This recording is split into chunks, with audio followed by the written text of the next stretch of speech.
What happens when a town decides you're worthless? When they won't even look at you long enough to see you're human? In 1879 Texas, a young woman covered in dirt became invisible to everyone, except one man who refused to turn away. This is a story about survival, dignity, and what it takes to stand when the whole world wants you on your knees. Stay until the end, hit that like button, and drop a comment telling me what city you're watching from. I want to see how far this story travels. The wind that cut through Red Willow Town in the winter of 1879 didn't discriminate. It carved through wool coats and canvas tents with the same indifference it showed the girl huddled against the side of Morrison's General Store. But while the wind treated everyone equally, the people of Red Willow did not. Maylin had learned that lesson the hard way. She sat with her knees pulled tight to her chest, her back pressed against the rough wooden planks that still held the morning's frost. Her hair, or what could be seen of it beneath the layers of dust and grime, hung in matted tangles around her face. Her clothes, if they could be called that, were little more than rags held together by stubborn threads and sheer will. The fabric had once been blue, maybe. Now it was the color of the road, of hard luck, of things people stepped over without a second thought. Around her, Red Willow moved with the casual rhythm of a town that knew exactly what it was and didn't pretend to be anything else. Men in clean shirts and leather vests walked past, their boots striking the boardwalk in confident, measured steps. Women in modest dresses kept their eyes forward, their hands clutching baskets of goods from the general store. Children ran and shouted, their laughter bright and careless in the cold air. And every single one of them looked right through her. It wasn't that they didn't see her. She could feel their eyes, quick, darting glances that landed and bounced away like stones skipping across water. She could hear the shift in their conversations as they drew near, the slight lowering of voices, the subtle widening of the space between them and her. She was something to be avoided, like a mud puddle or a pile of horse manure. An obstacle. A problem that would hopefully move on to become someone else's concern. Maylin had stopped expecting anything different. She'd been in Red Willow for 6 days. Or was it 7? Time had a way of blurring when your world shrunk to the size of a single block of buildings, when your only goal was to make it through one more night. She'd arrived on foot, trailing a merchant's wagon from 2 towns back, hoping they might need an extra hand, someone to wash dishes or mend clothes. They hadn't. Nobody did. "You speak English?" the merchant had asked when she'd finally worked up the courage to approach. "Yes," she'd said. Her voice had come out smaller than she'd intended. The merchant had looked her up and down, not with interest, but with the flat assessment of someone evaluating livestock. "You got family here?" "No." "Anyone expecting you?" "No." He'd spat into the dirt. "Then you best keep moving. We got no work for strays." Stray. That's what she was now. The word had teeth. She'd tried the saloon first, slipping in through the back door while the afternoon crowd was still thin. The owner, a thick-necked man with a face like sun-baked leather, had taken one look at her and shaken his head. "Get out." "I can work," she'd said quickly. "I can clean, I can cook. You can leave." His hand had moved to something beneath the bar. "Right now." She'd left. She tried the boarding house next, then the restaurant, then the laundry service run by a stern-faced woman with gray hair pulled back so tight it seemed to stretch her whole face. Each time the answer had been the same. Sometimes it was words. Sometimes it was just a door closing, but the message never changed. Not here, not you, not ever. By the 3rd day, she'd stopped trying. By the 5th day, she'd stopped moving. Now she just sat. Mornings were the hardest.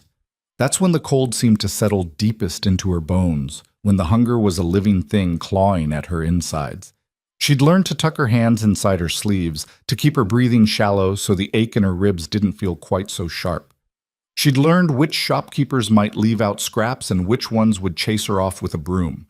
She'd learned that the best time to scavenge was just after sunset, when the light was too dim for people to get a good look at her, when they could pretend she was just a shadow passing by. She'd learned how to survive in the spaces between people's attention, but surviving wasn't the same as living. She knew that. Even at 19, even with everything she'd already been through, she knew the difference. A group of men walked past, their voices loud and loose with midday whiskey. One of them glanced her way, caught her eye for a fraction of a second, then turned back to his companions. And I told him, I said, "You want to play poker? You bring real money, not—" Their laughter drowned out the rest.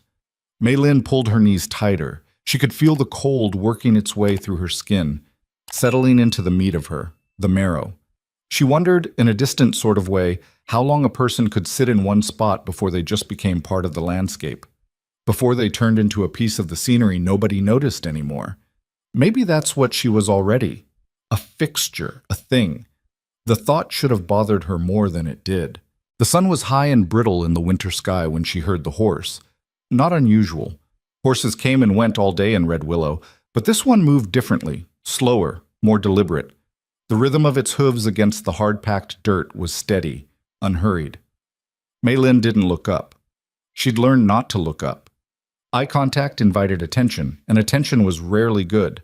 The horse stopped. She kept her gaze on the ground, on the pattern of boot prints and wheel ruts that crisscrossed the street like scars. She counted them.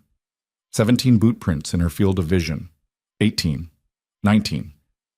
Boots appeared in her line of sight, worn leather, scuffed and dusty. Not fancy, but not falling apart either. Working boots. The kind that got resoled instead of replaced. She waited for them to move past. They didn't. "Ma'am?" The voice was low, quiet. Not soft exactly, but careful. Like someone trying not to spook a stray dog.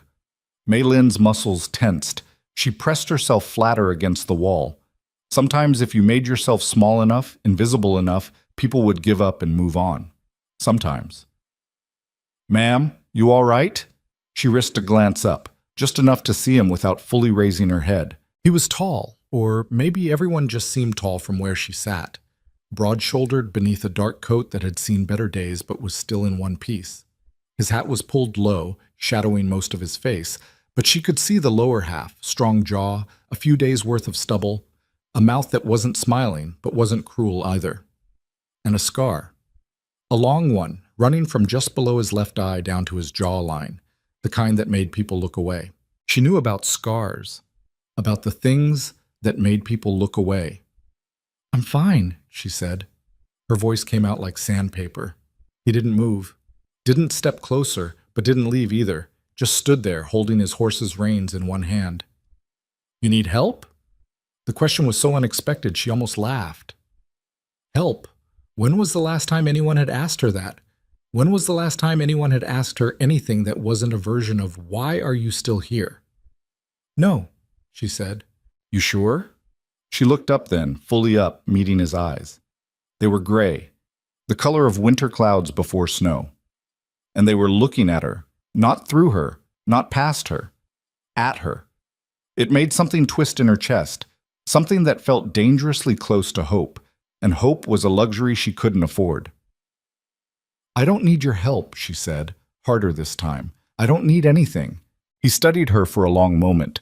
She expected him to argue, or worse, to agree and walk away. Instead, he nodded slowly. "All right," he said. Then he did something she didn't expect. He sat down. Not next to her. That would have been too much, too close, but on the edge of the boardwalk, maybe 5 feet away.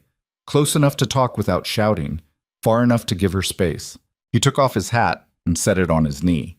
His hair was dark, touched with gray at the temples despite him looking no older than 35. The scar was more visible now, a pale line cutting through sun-weathered skin. "Name's Cole Turner," he said, not looking at her but at the street ahead. "Just rode in this morning. Hell of a wind out there." Mei Lin didn't respond. She didn't know what he wanted. Men who sat down next to girls like her usually wanted something, and it was never good. But he didn't move closer, didn't ask her name. Just sat there, quiet, like he had all the time in the world, and nowhere more important to be. A minute passed, then another. "You hungry?" he asked finally. "No." "Thirsty?" "No." "You're a terrible liar." Her head snapped toward him.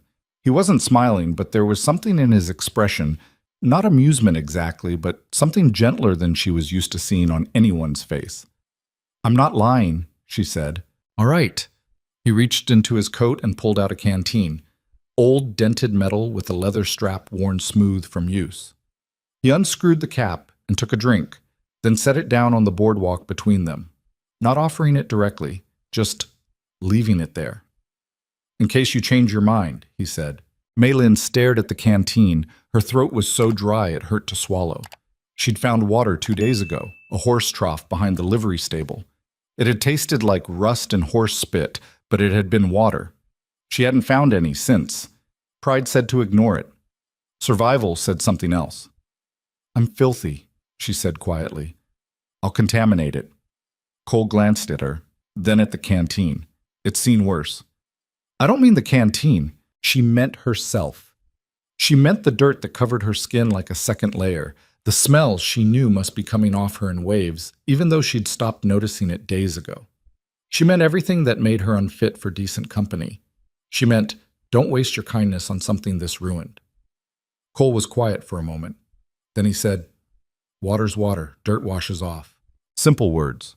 Practical. But the way he said them, like they were just facts, not judgments, made her throat tighten in a way that had nothing to do with thirst. She reached for the canteen. Her hands were shaking. She tried to hide it, but there was no point. He could see everything anyway. The water was cold and clean, and the best thing she'd tasted in weeks. She forced herself to take small sips, to not gulp it down like an animal, even though every cell in her body screamed at her to drain the whole thing. When she lowered the canteen, she'd only drunk maybe a quarter of it. She held it out to him. Keep it, he said. I can't. You can. He stood up, brushing dust from his pants. I'll be at the boarding house if you need anything else. He picked up his hat, settled it back on his head, and started to walk away. Wait, Maylin heard herself say. He stopped, turned back. She didn't know what she wanted to say. Thank you seemed too small. Why are you doing this seemed too dangerous to ask. Don't touch me, she said instead. I'm filthy. I'll make you dirty too. Something flickered across his face, not pity, not disgust. Something else. Something she couldn't name. Noted, he said. Then he was gone, leading his horse down the street toward the far end of town where the boarding house stood. Maylin sat there for a long time after he left, the canteen clutched in both hands like an anchor. The metal was warming from her grip, losing its chill. Around her, Red Willow continued its day. People walked past. Wagons rolled by. Nobody looked at her, nobody except him. She lifted the canteen and took another small sip. The water slid down her throat, cold and clean. So clean, it almost hurt. Dirt washes off, he'd said. She looked down at her hands, at the grime embedded in every crease of her palms, under her fingernails, in the whorls of her fingerprints. She'd been dirty for so long she'd almost forgotten what clean felt like. But she remembered now. Suddenly, vividly, she remembered. What you... But 3 years ago, she had had clean hands. 3 years ago, she'd had a family. They'd left China together, her mother, her father, her younger brother Wei. The promises had been bright and big. Opportunities in America, work in the railroad camps, money to send back home. A better life. The journey had been... She didn't have words for what the journey had been. Weeks pressed into the dark, cramped belly of a ship, surrounded by people who coughed and wept and prayed in a dozen different languages. The smell had been unbearable. The sounds worse. When they'd finally seen land, Maylin had wept with relief. That relief had lasted exactly 4 days. The railroad camp was brutal. Men died regularly, crushed by falling rocks, lost to dynamite accidents, worked until their hearts simply stopped. But the camp bosses didn't care. There were always more workers, always more desperate people willing to trade their lives for a handful of coins. Her father had lasted 6 months. A tunnel collapse. They'd never recovered his body. Her mother had lasted another year. Fever. There was no doctor, no medicine, just Maylin pressing wet cloths to her mother's burning forehead and watching her waste away to nothing. Wei had been 12 when he'd decided to run. Some of the older boys were planning to escape, to try their luck in one of the mining towns further west. They'd promised to take Wei with them, promised to keep him safe. Maylin had begged him not to go.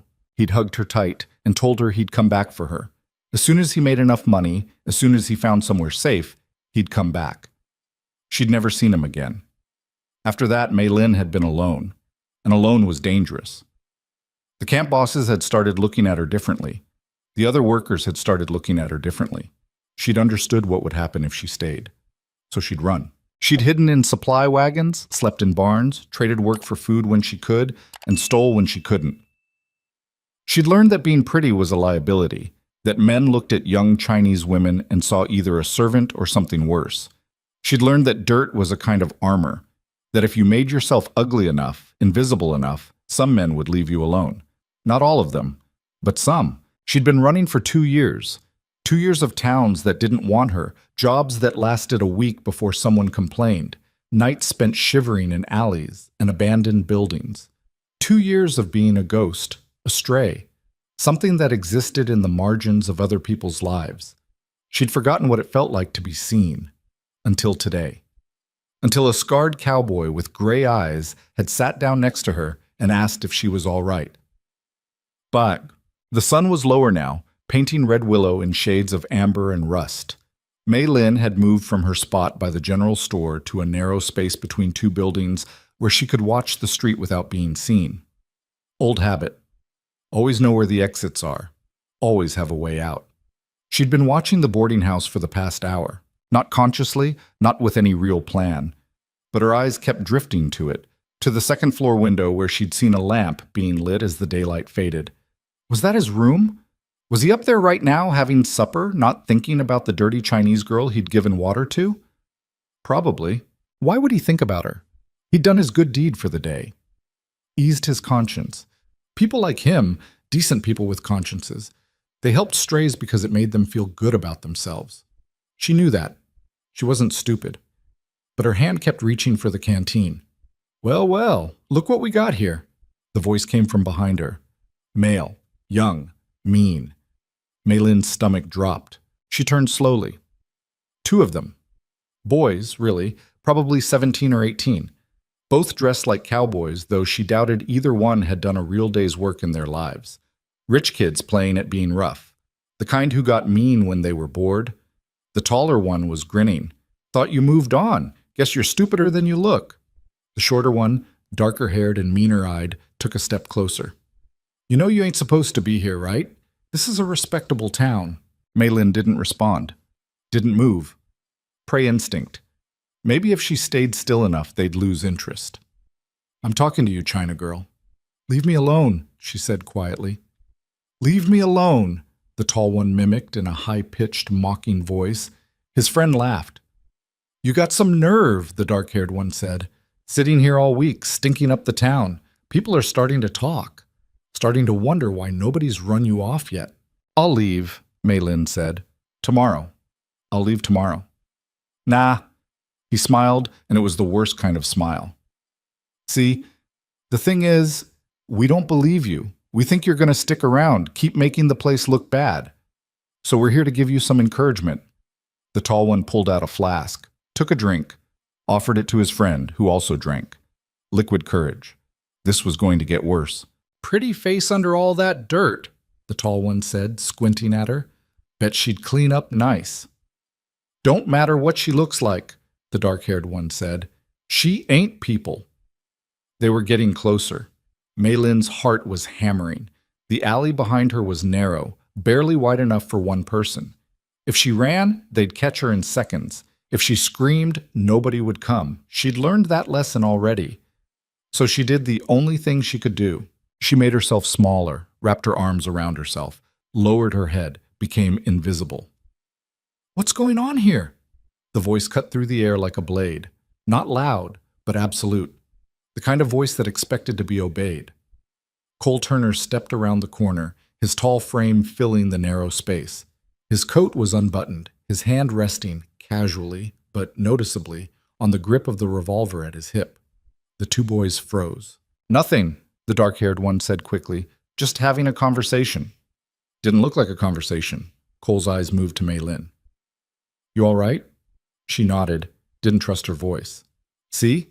The tall one spread his hands. Everything's fine. We were just leaving, Cole finished. You were just leaving. Now hold on. Wasn't a suggestion. The weight in his voice could have cracked stone. The boys exchanged glances, trying to decide if they were brave enough to push back. Cole just waited, patient and immovable as a mountain. The dark-haired one broke first. "Come on, Jake. Ain't worth it." "Yeah," Jake muttered. "Yeah, all right." They backed away, trying to salvage their dignity with muttered curses and hard looks. But they left. And Cole stood there, watching until they disappeared around the corner. Only then did he turn back to Mei Lin. "You hurt?" She shook her head. "They've been bothering you before?" "Sometimes." His jaw tightened. "They touch you?" "No." "Good." He looked like he wanted to say more, but instead he just stood there, giving her space to breathe, to stop shaking. After a moment, he said, "You got somewhere to sleep tonight?" The question was gentle, non-threatening, but Mei Lin still felt her defenses slam up. "I'm fine." "That's not what I asked." "I don't need—" "I know," he interrupted quietly. "You don't need help. You don't need anything. I heard you the first time." He paused.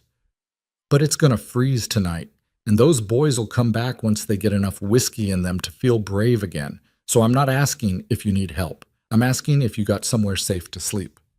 Mei Lin's throat felt tight. She wanted to lie. Wanted to tell him she had a place, friends, options. But the words wouldn't come. "No," she whispered finally. Cole nodded, like he'd already known, like he'd been waiting for her to admit it. "All right," he said. "Here's what's going to happen. I got a room at the boarding house, too small for 2 people, but there's a stable out back. It's warm, clean hay, door locks from the inside. You can sleep there tonight." "I can't." "You can. Mrs. Patterson won't mind. I already asked." Mei Lin stared at him. "Why would you ask?" "Because I figured you'd need it." The simplicity of that answer stunned her. He'd thought ahead, planned for her. A stranger. A stray. Why? She wanted to ask, but she was afraid of the answer, afraid it would be pity, or worse, that it would be genuine kindness and she wouldn't know what to do with it. "Come on," Cole said, already turning, "before it gets full dark." Mei Lin didn't move. Every instinct she had screamed at her not to follow strange men to isolated places. Those instincts had kept her alive. But she was so tired, so cold, and something in his eyes, in the way he'd stood between her and those boys without hesitation, without asking for anything, made her want to trust him, just this once. She stood up. Her legs were stiff from sitting so long, her muscles aching from cold and hunger. She swayed slightly. Cole's hand moved, instinctive, reaching to steady her. But he stopped himself. Remembered. "Don't touch me. I'm filthy." He let his hand drop. "You can lean on the wall if you need to," he said instead. She did. Made it to her feet. Made it to standing. "All right," Cole said. "Follow me. And if those boys show up again, you get behind me. Understand?" Mei Lin nodded.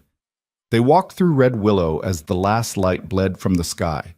People were heading home, locking up shops, lighting lamps in windows. Normal evening sounds. Normal lives. Nobody looked at them. Nobody except Mrs. Patterson, the boarding house owner, who watched from her window as Cole led Mei Lin around to the stable. The old woman's face was unreadable, but she didn't come out, didn't stop them. The stable was exactly what Cole had promised, warm, clean, filled with fresh hay. There were 2 horses in the stalls, including Cole's big roan. They whickered softly as they entered. "Door locks," Cole said, demonstrating. "Windows are too high for anyone to climb through. You'll be safe here." Mei Lin looked around. It was the nicest place she'd slept in months. "Thank you," she said. Her voice was barely a whisper. Cole tipped his hat. "Get some rest. I'll check on you in the morning." He was almost to the door when she spoke again. "Why are you doing this?" He paused, turned back. In the dim light filtering through the cracks in the walls, his scar was a shadow across his face. "Because somebody should have done it 6 days ago," he said simply. Then he left, closing the door behind him. Mei Lin stood alone in the stable, surrounded by the smell of hay and horses and safety. She listened to his footsteps fade, listened to the night settle over Red Willow. Then, slowly, she sank down into the hay. And for the first time in longer than she could remember, she slept without fear. Morning came too early and too bright. Maylin woke to sunlight cutting through the gaps in the stable walls, thin golden blades that fell across her face and made her eyes sting. For a moment, one blessed, confused moment, she didn't remember where she was. Then awareness crept back in layers, the scratch of hay against her cheek, the smell of horses and leather, the ache in her bones from sleeping on something that wasn't cold ground. The stable. She was in the stable. She sat up slowly, brushing straw from her hair. Her body protested every movement. Sleeping warm had somehow made everything hurt worse, like her muscles had finally relaxed enough to realize how much damage they'd been carrying. Outside, she could hear Red Willow waking up, voices calling to each other, the rattle of wagon wheels, the rhythmic clang of the blacksmith's hammer already starting up. Normal sounds. Morning sounds. She stood carefully, testing her legs. They held. Barely, but they held. The door rattled. Maylin's heart jumped into her throat. She backed against the far wall, eyes locked on the entrance. "It's me," came Cole's voice. "Can I come in?" She exhaled. "Yes." The door swung open and he stepped inside, bringing cold morning air with him. He was already dressed, already looked like he'd been up for hours. In one hand he carried a bundle wrapped in brown cloth. "Morning," he said. "You sleep all right?" "Yes." The word felt inadequate. She'd slept better than all right. She'd slept like the dead. "Good." He set the bundle down on a hay bale. "Brought you something." Maylin eyed it warily. "What is it?" "Breakfast, and some other things." He stepped back, giving her space. "Go ahead, open it." She moved forward slowly, like approaching a trap. The cloth fell away to reveal a plate with biscuits, bacon, and eggs that were somehow still warm. Next to the food was a bar of soap, a towel, and a brush. A brush. Maylin stared at it. When was the last time she'd seen a brush? When was the last time she'd needed one? "Mrs. Patterson sent the food," Cole said. "The rest is from me. Figured you might want to, I don't know, clean up if you wanted to." She picked up the soap. It smelled like lavender. Such a simple thing, such a normal thing. It made her throat tight. "I can't pay you back," she said. "Didn't ask you to." "Then why does there have to be a reason?" He sounded genuinely curious. Can a person just help another person? In Maylin's experience, no. There was always a reason, always a price. But looking at Cole's face, open, patient, waiting, she couldn't see the angle, couldn't see what he wanted from her. Maybe that scared her more than if she could. "Thank you," she said quietly. He nodded. "There's a water pump out back. I'll stand watch while you use it. Make sure nobody bothers you. Take your time." He turned to leave, then paused. "And Maylin, you don't have to keep hiding. Not here." She looked up sharply. "I never told you my name." "I know, but you look like you needed someone to know it anyway." Then he was gone, pulling the door shut behind him. Maylin stood alone with her soap and her brush and her breakfast, trying to remember how to breathe around the fists squeezing her chest. He'd called her by name, like she was a person, like she mattered. She ate the food first, not because she wanted to, but because her body demanded it. The eggs were good, the bacon was better. The biscuits were so far beyond anything she'd tasted in months that she had to eat them slowly, had to force herself not to cry over something as stupid as bread. When she was done, she picked up the soap and towel and brush, stood there holding them like foreign objects, like relics from a life that used to be hers. The water pump was exactly where Cole had said it would be, tucked behind the stable in a small yard enclosed by a fence. Cole stood by the gate, his back to her, his hand resting casually on his gun belt, keeping watch, keeping his word. Maylin had been dirty for so long that clean seemed like a fantasy. She'd stopped thinking about it, stopped wanting it. Dirt was armor. Dirt kept her safe. But standing there with the soap in her hand and the morning sun warm on her shoulders, she couldn't remember why that had seemed true. She started with her hands. The water was shockingly cold, pulling a gasp from her chest. But she worked the soap into her palms anyway, scrubbing at the grime embedded in every line and crease. The water ran gray, then brown, then finally something close to clear. Her hands emerged pale and unfamiliar, like they belonged to someone else. She moved to her face next. That was harder. She had to be careful around her eyes, gentle with skin that hadn't been properly washed in so long, it had forgotten what gentle meant. The dirt came away in layers, dust and sweat and road grime mixing with the soap into a dark paste that dripped onto the ground. When she finally stopped, gasping from the cold, her face felt raw, exposed, like she'd peeled away more than just dirt. Her hair was the real battle. It had been matted for weeks, maybe months. She couldn't remember the last time she'd actually brushed it. Couldn't remember the last time she'd cared. Now, holding the brush Cole had given her, she didn't even know where to start. She started at the ends, worked in small sections, patient even when her arms ached, even when the tangles seemed impossible. The brush caught and pulled, and she bit her lip against the pain, refusing to stop. Strand by strand, inch by inch, her hair began to remember what it used to be. It took forever. The sun climbed higher, her arms burned, but she kept going. When she finally stopped, breathing hard, her hair hung loose and clean down her back. Still damp from the pump water. Still not perfect. She could feel places where it wanted to tangle again, where the damage went too deep to fix with one brushing, but it was hers again. She wrapped the towel around her shoulders and turned to find Cole still standing guard, still facing away. He hadn't looked once, hadn't tried to sneak a glance or make her feel watched. "I'm done," she said. He turned around and stopped. His expression didn't change much. Cole wasn't the kind of man whose face gave away everything. But something flickered in his eyes, something that made Maylin suddenly acutely aware of how she must look. Still in rags, still too thin, still obviously exactly what she was, but clean. "Better?" he asked. She nodded, didn't trust her voice. "Good." He gestured toward the stable. "Your clothes are pretty worn. I was thinking we could see about getting you something else to wear. Nothing fancy, just—" "No." The word came out harder than she'd meant it to. Cole raised an eyebrow. "No? I can't." She pulled the towel tighter around herself.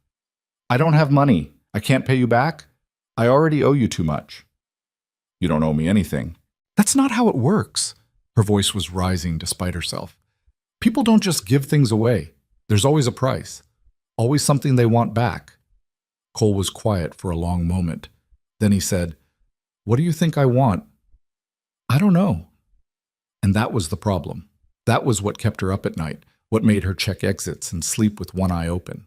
Not knowing, not being able to see the trap before it closed. But there's always something.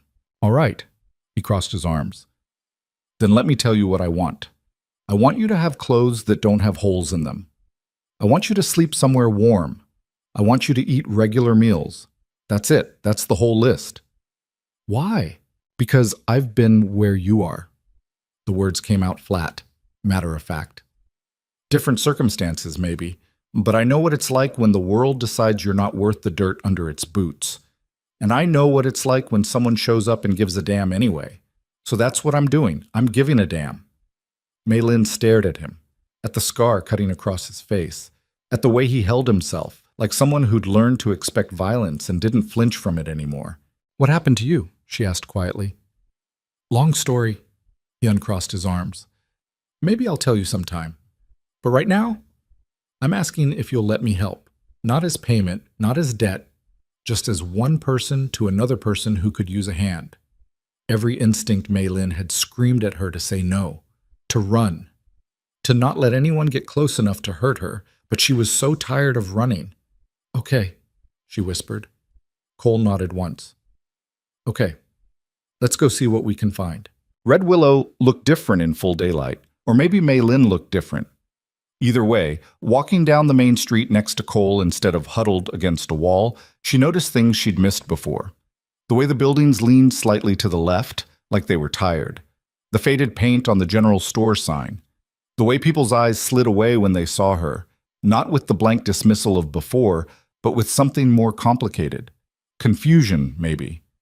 Or surprise. She was clean now. That changed things. Morrison's general store was run by a thin man with wire spectacles and hands that never stopped moving. He looked up when they entered, his expression shifting from automatic welcome to carefully controlled neutrality when he saw Maylin. "Cole," he said, "what can I do for you?" "Need some supplies," Cole said easily. "Shirt, pants, something practical, women's size." Morrison's eyes flicked to Maylin, then away. I don't carry much in the way of women's clothing. Most ladies have their own dressmakers. I'm not looking for a dress, just work clothes. Work clothes. Morrison said it like the words didn't quite make sense. For her? That a problem? The question was mild. The weight behind it was not. Morrison cleared his throat. No, no problem. Let me see what I can find. He disappeared into the back room. Mei Lin stood very still, very quiet, trying to make herself small again out of habit. You don't have to do that, Cole said without looking at her. Do what? Shrink. You're allowed to take up space. She didn't know what to say to that. Didn't know if she believed it. Morrison returned with an armful of clothing. Best I can do. Might be a little big, but they'll work. Cole looked through the pile. A cotton shirt, canvas pants, a vest, socks. Simple, practical. Exactly what he'd asked for. How much? $3. It was too much. Mei Lin knew it was too much. She could see it in the way Morrison's jaw was set, in the slight edge to his voice. He was charging extra, punishing Cole for helping her. Cole pulled out the money without hesitation, laid it on the counter. Appreciate it, he said. Outside, Mei Lin finally found her voice. He overcharged you. I know. Why didn't you say anything? Because it would have started a fight, and fighting with him wasn't going to change the price. Sometimes you just pay the tax and move on. The tax? The tax for being decent. Cole handed her the bundle of clothes. People charge it when they can't stop you from doing something but want to make you hurt for it anyway. Mei Lin held the clothes against her chest. They smelled like cotton and dye and possibility. Does it bother you? Paying it? Not as much as walking past someone who needs help would. They walked back to the stable in silence. Mei Lin changed in one of the empty stalls, peeling off her rags and pulling on real clothes for the first time in forever. The shirt was too big. The pants needed a belt. But they were whole. Clean. Hers. When she emerged, Cole was waiting with a length of rope he'd fashioned into a makeshift belt. Not fancy, he said, handing it to her, but it'll keep your pants up. She took it, threaded it through the loops, tied it tight. Thank you, she said. Then, because the words felt too small, for all of it. You already thanked me. I know, but I don't know how else to. She trailed off, frustrated with her own inability to articulate what was happening in her chest. The strange, unfamiliar weight of gratitude mixed with fear, mixed with something that might have been hope if she was brave enough to name it. Cole seemed to understand anyway. You want to help? You can help me with something. With what? I need to fix a fence. Got hired to do it this morning. Old property on the edge of town. Could use an extra pair of hands if you're willing. Mei Lin blinked. You want me to work with you? If you're up for it. It's honest work. I can't pay you much, but I can split what I make. Fair trade for the help. Work. Real work. Not begging, not stealing, not trading pieces of herself she couldn't afford to lose. I can work, she said quickly. I'm strong. I can help. I know you can. He picked up a toolbox from the corner. Come on. Daylight's burning. The property was at the edge of Red Willow, where the buildings gave way to open land. The fence was old split rail, half of it rotted through or fallen over. The owner, a widow named Mrs. Chen who watched them from her porch with suspicious eyes, had hired Cole to rebuild it. You know what you're doing? Mrs. Chen asked when she saw Mei Lin. She's with me, Cole said simply. Mrs. Chen didn't look convinced, but she went back inside without further comment. The work was hard. Physical in a way Mei Lin's body wasn't ready for after weeks of near starvation. Her hands blistered within the first hour, her back ached, her arms trembled from lifting rails into place, but it felt good. It felt like something real, something that mattered. Cole worked steadily beside her, not saying much, but correcting her grip when she was about to hurt herself, showing her how to brace the posts so they'd hold. He didn't treat her like she was fragile, didn't coddle her or do all the heavy lifting himself. He worked and expected her to work, and somehow that was more respectful than any gentle handling would have been. By midday, they'd made real progress. The fence was taking shape, straight and solid and built to last. They stopped for water and a brief rest in the shade. You're good at this, Mei Lin said, gesturing at the fence. Cole shrugged. It's just fence work. No, I mean, you're good at seeing what needs to be done, at making things right. He took a long drink from his canteen. I spent a lot of years making things wrong. Figured I owed the world some balance. Is that how you got the scar? The question was out before she could stop it. She regretted it immediately. Too personal, too invasive. But Cole just ran a finger along the raised line on his face, thoughtful. This? No. This was after. This was when I was trying to make things right and somebody disagreed with my methods. Did you kill them? No. Did you want to? He looked at her then, really looked at her.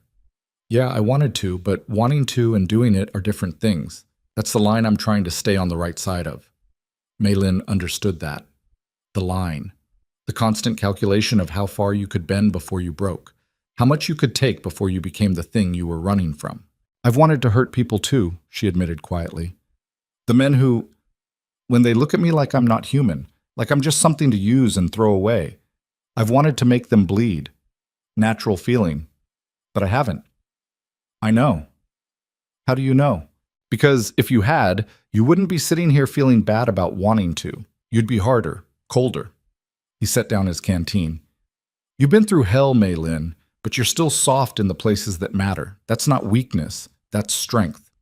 She didn't feel strong. She felt tired and scared and so far from safe it hurt. But maybe strength wasn't about feeling strong. Maybe it was about surviving even when you felt like breaking. They worked until sunset.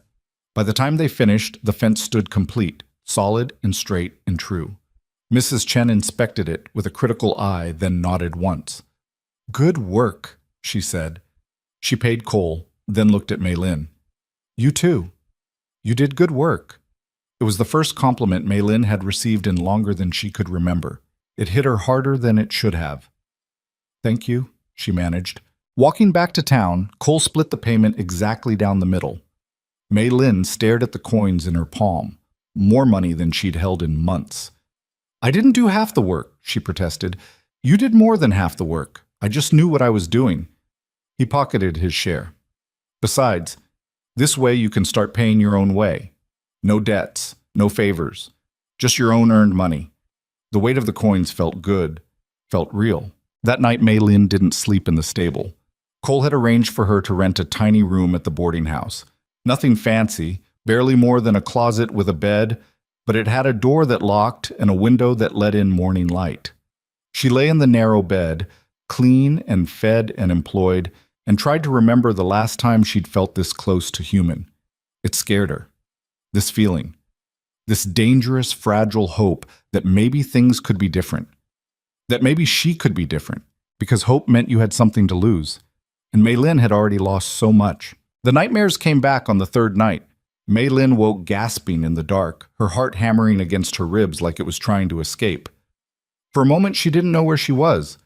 The walls were wrong. The air smelled different. There was a ceiling above her instead of stars. Then memory clicked into place. The boarding house. Her room, safe. Except she didn't feel safe. She sat up, pulling the thin blanket around her shoulders. The dream was already fading, leaving behind only fragments. Her mother's face, gray with fever. Wei's voice calling for her from somewhere she couldn't reach. The camp foreman's hands, the weight of dirt she'd caked onto her skin day after day, until she couldn't remember what clean felt like. But she was clean now. That was the problem. Being clean meant being visible. Being visible meant being vulnerable. For 2 years, dirt had been her shield. Now that shield was gone, and she felt naked, even fully clothed. She didn't sleep again that night, just sat by the window and watched Red Willow's empty streets until dawn started painting them gray. When she went downstairs for breakfast, Cole was already there. He took one look at her face and set down his coffee. Rough night? She nodded. Want to talk about it? No. Fair enough. He pushed a plate of eggs toward her. Eat anyway. We got more fence work today if you're up for it. She was. The work helped, kept her hands busy, her mind occupied, made her too tired to think by the end of the day. They fell into a rhythm over the next week. Wake at dawn, breakfast at the boarding house, work, sometimes fences, sometimes hauling supplies for the general store, once helping to repair a barn roof that had partially collapsed under winter snow. The jobs were never glamorous, always physical, and Cole split every payment down the middle without her having to ask. Red Willow was starting to notice. Maylin could feel the shift in how people looked at her. Not acceptance exactly, that would have been too much to hope for, but something closer to grudging acknowledgement. She existed now in a way she hadn't before. She was the Chinese girl who worked with Cole Turner. That was an identity, at least, a place in the town's mental geography. Some people even spoke to her. "Morning," Mrs. Patterson said one day as Maylin passed through the boarding house lobby. Maylin nearly tripped. "Morning." It was such a small thing, such a normal thing, but it hit her like a gift. Not everyone was warming to her presence. The two boys who'd cornered her that first night, Jake and his dark-haired friend whose name she'd learned was Daniel, watched her with barely concealed resentment whenever their paths crossed. She could feel their eyes tracking her down the street, could hear the muttered comments they made just loud enough for her to catch. Think she's something special now. Turner's pet project. Wonder how she's paying him back. The implication in that last one made her skin crawl. But she kept walking, kept her head up, kept pretending their words bounced off instead of burrowing in. Cole heard them too, she knew. She could see it in the way his jaw would tighten and how his hand would drift toward his gun. But he never confronted them, not in front of her. "They're just words," he said once when she asked why he let it slide. "I start a fight every time someone says something stupid. I'll never stop fighting." "Doesn't it bother you?" "Yeah, but there's a difference between being bothered and letting it control you. You can't live your life reacting to every piece of trash that blows past." Maylin tried to believe that, tried to let the comments slide off like he did, but every word stuck, adding to the weight she carried. On the 9th day, something changed. They were working on a project for the blacksmith, repairing a storage shed that had been damaged in a storm. Maylin was inside organizing tools while Cole worked on the roof. She heard voices outside, male voices. Familiar. Her stomach knotted. She edged to the doorway and looked out. Jake and Daniel were standing a few feet from the shed, arms crossed, watching Cole work. "That's some quality labor you got there, Turner," Jake called up. "Real professional." Cole didn't stop hammering. "You boys need something?" "Just wondering how long you plan on keeping your little charity case around, starting to make people uncomfortable." "What people?" "Decent people. People who don't want this town turning into a refuge for every stray that wanders in." Cole set down his hammer, climbed down from the roof with deliberate slowness. When he reached the ground, he was a full head taller than either of them. "You speak for the whole town now?" he asked mildly. "I speak for the people too polite to say what they're thinking," Jake said. His voice had an edge to it, trying for authority, landing somewhere closer to petulance. "That girl's trouble. She doesn't belong here." "Why?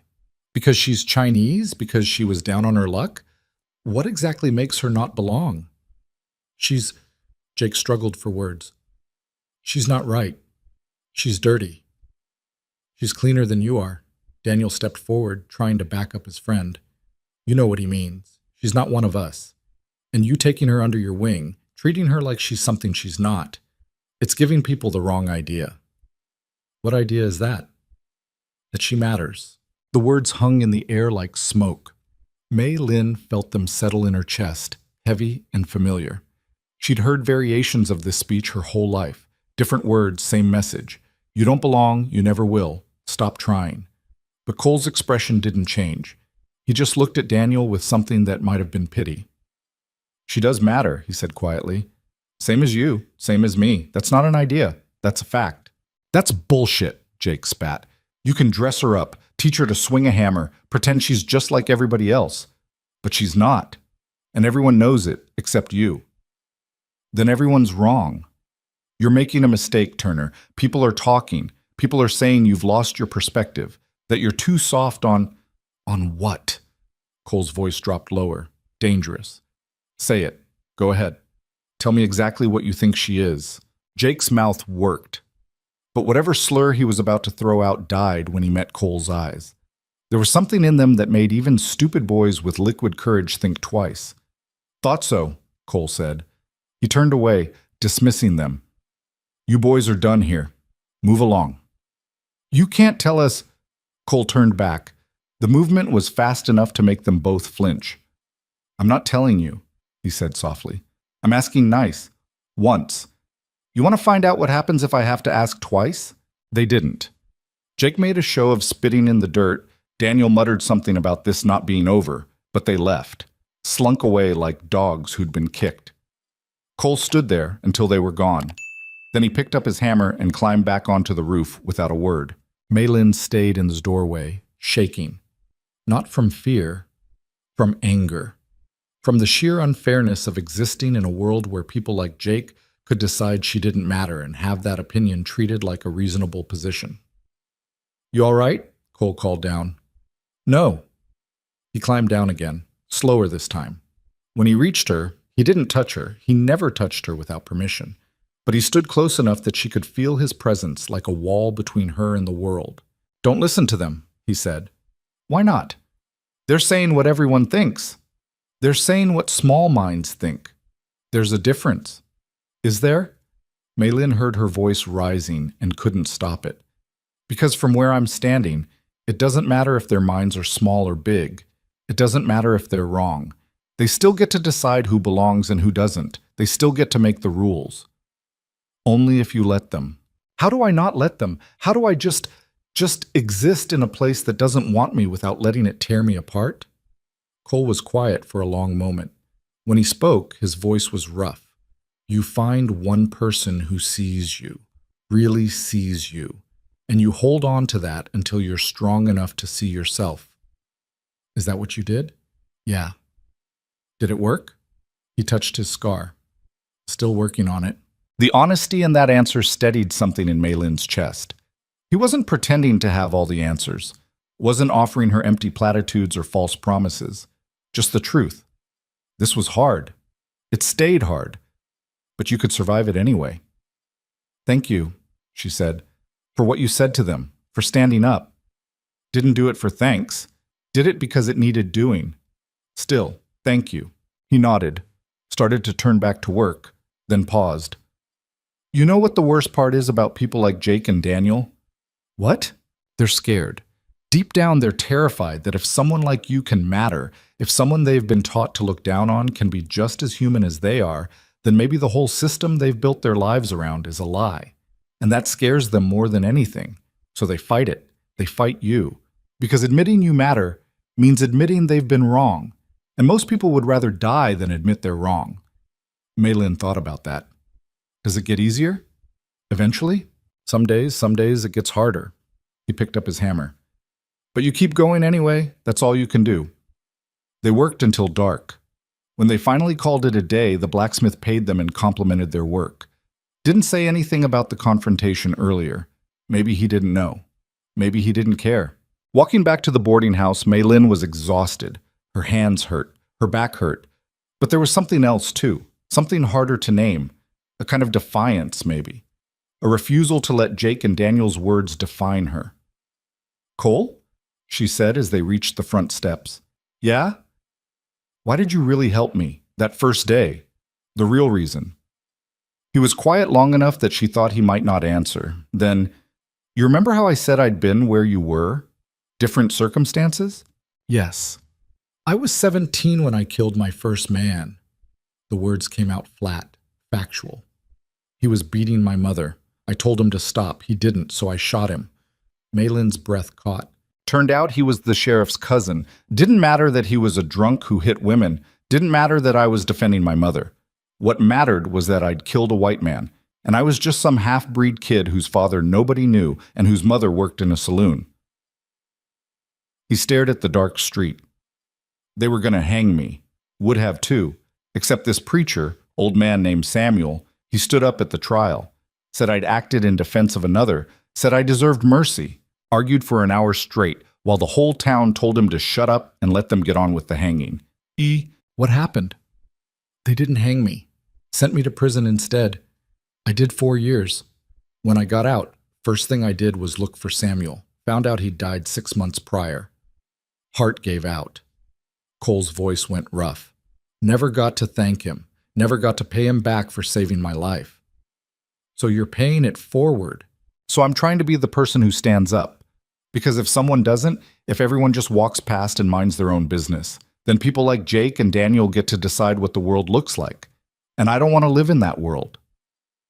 Mei-Lin understood then, really understood. This wasn't about charity or pity or even kindness. This was about Cole refusing to let the worst parts of humanity win by default. "I'm sorry," she said, "about your mother, about all of it, ancient history." But his voice said it wasn't. "Point is, you asked why I helped you. That's why. Because nobody should have to sit in the dirt and hope they turn invisible, and because someone helped me once when I needed it. Seems only fair to pass it along." They stood there in the cold darkness, two people shaped by cruelty trying to build something different out of the wreckage. "I'm glad you didn't turn invisible," Mei-Lin said quietly. Cole smiled, a small, sad thing. "Yeah, me too." The next morning brought trouble of a different kind. Mei-Lin woke to shouting. Not the normal morning sounds of Red Willow, but something sharper, angrier. She dressed quickly and hurried downstairs to find a crowd gathered in the street. Cole was already there, standing on the edge of the group. She pushed through to reach him. "What's happening?" "Someone broke into Morrison's store last night, took money from the register, some supplies." Mei-Lin's blood went cold. She had a terrible feeling she knew where this was going. Sure enough, Morrison emerged from the crowd, his face red with anger. "I'm telling you, it had to be her. Nobody else knew in town. Nobody else with reason to steal." "That's a serious accusation," Mrs. Patterson said. The boarding house owner stood with her arms crossed, her expression stern. "You got proof?" "I got common sense. Chinese girl shows up out of nowhere. Suddenly I'm getting robbed." "That's not coincidence." "It's not proof either," Cole said quietly. Morrison wheeled on him. "Of course you'd defend her. Everyone knows you've been keeping her like some kind of pet. Watch your mouth." The temperature dropped 10 degrees. Cole didn't raise his voice. Didn't have to. The warning in it was clear enough. Morrison faltered, but held his ground. "I want my money back. I want justice. And I want that girl run out of town before she steals from someone else." "She didn't steal anything," Cole said. "How do you know?" "Because she was in her room all night. Mrs. Patterson can confirm it." All eyes turned to Mrs. Patterson. The old woman looked at Mei-Lin for a long moment, her expression unreadable. "That's right," she said finally.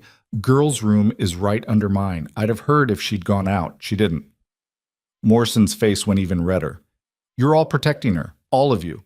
But I know what I know, and I know this town was safer before she showed up." "Your store getting robbed has nothing to do with her," Cole said. "Could have been anyone. Could have been those boys who've been drinking themselves stupid every night at the saloon. Could have been someone passing through. You don't know." "I know enough." The crowd was murmuring now, some people nodding along with Morrison, others looking uncertain.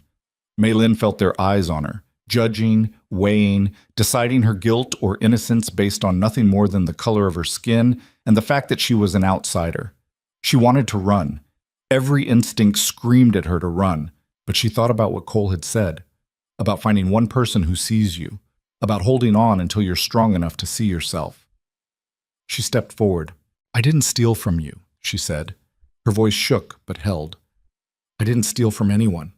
I've been working, earning my own money. I don't need to steal." Morrison scoffed. "Working? Doing what? Following Turner around like a lost dog? Building fences? Repairing buildings? Honest work." She lifted her chin. "You can ask Mrs. Chen, ask the blacksmith, ask anyone I've worked for. I do my job. I don't steal." "You're a liar and a thief." "That's enough." Cole's voice cut through like a blade. He stepped between Mei-Lin and Morrison. "You make one more accusation without proof, we're going to have a problem." "You threatening me?" "I'm stating facts. You got robbed. That's unfortunate. But you don't get to blame someone just because it's convenient. You want to find who actually did it? Go talk to the sheriff. But leave her out of it." Morrison looked like he wanted to argue, but something in Cole's stance, the way he stood perfectly still, perfectly balanced, hand resting casual, but ready near his gun, made him think better of it. "Fine," he spat.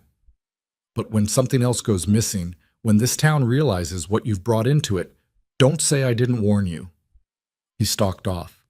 The crowd began to disperse, some people casting backward glances at Mei-Lin, others studiously avoiding looking at her at all. When it was just her and Cole and Mrs. Patterson, Mei-Lin finally let herself breathe. "Thank you," she said to Mrs. Patterson. For vouching for me. The old woman sniffed. I don't lie. You were in your room. That's just fact. She paused. Though I'll say this, you're either very unlucky or very brave to stay in a town that doesn't want you. Haven't decided which yet. Maybe both, Maylin said. Maybe.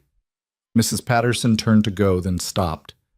That hair of yours is getting long, getting in your way. Come by my room tonight. I'll trim it for you. No charge. She left before Maylin could respond. Cole watched her go, then turned to Maylin. You all right? I don't know. She felt shaky, wrung out. Do you think they'll ever stop, looking at me like I'm something wrong? Some of them will, some won't. But here's what matters. You stood up. You spoke for yourself. That's not nothing. It doesn't feel like enough. It never does. But you keep doing it anyway. You keep showing up, keep proving them wrong just by existing and refusing to disappear. He touched her shoulder briefly, the first time he'd initiated contact since that first day. You're stronger than you think, Maylin. She wanted to believe him, wanted to feel strong. Instead, she just felt tired. That evening, she went to Mrs. Patterson's room as instructed. The old woman sat her down in front of a mirror and began working through her hair with a comb. Hold still. Maylin held still, watched in the mirror as Mrs. Patterson's gnarled hands moved with surprising gentleness. You know what your problem is, Mrs. Patterson said after a while. I have a lot of problems. Your problem is you think you have to earn the right to exist. You don't. You just exist, whether people like it or not. She snipped carefully at the ends of Maylin's hair. That boy Jake? His father drinks away half his wages and beats his wife when he's angry. Daniel's family owes money to half the merchants in town and thinks they're too good to work it off. Morrison's been watering down his goods and overcharging for years. Every person in this town has dirt under their fingernails if you look close enough. But somehow, you're the one who's supposed to prove you're worthy of being here. Yeah, saw it, So what do I do? You stop trying to prove anything. You just live, do your work, pay your way. And if people don't like it, that's their problem, not yours. She finished with the scissors and stepped back. There. Better. Maylin looked at her reflection. Her hair was shorter now, just past her shoulders. Neat. Practical. It made her face look different, older maybe, or just more visible. Thank you, she said. Don't thank me. Just remember what I said. You got as much right to breathe air and walk streets as anyone else. Don't let them convince you otherwise. Walking back to her room, Maylin thought about Mrs. Patterson's words, about rights and belonging, and the exhausting work of just existing. She thought about her mother, who'd crossed an ocean hoping for something better. She thought about Wei, who'd run toward possibility even though it meant leaving her behind. She thought about herself. 19 years old and so tired of fighting for scraps of dignity. But she was still here, still standing, still refusing to disappear. Maybe that was enough. Maybe that was everything. The trouble Maylin had been waiting for arrived exactly 3 days later, on a Tuesday afternoon when the sky was the color of old bruises and the wind carried the promise of rain. She was carrying supplies from Morrison's store to the blacksmith shop. Cole had gotten them another job, and Morrison had grudgingly agreed to sell them materials despite his obvious displeasure. The bag was heavy, full of nails and metal fittings, and Maylin was focused on not dropping it when she heard the footsteps behind her. Fast, purposeful, multiple sets. She didn't need to turn around to know who it was. She could feel Jake and Daniel's presence like a weight on her back. Hey, China girl. Maylin kept walking. The blacksmith shop was just another block. If she could make it there. A hand grabbed her shoulder and spun her around. The bag slipped from her grip, hitting the dirt with a heavy thud. Nails scattered across the ground like scattered teeth.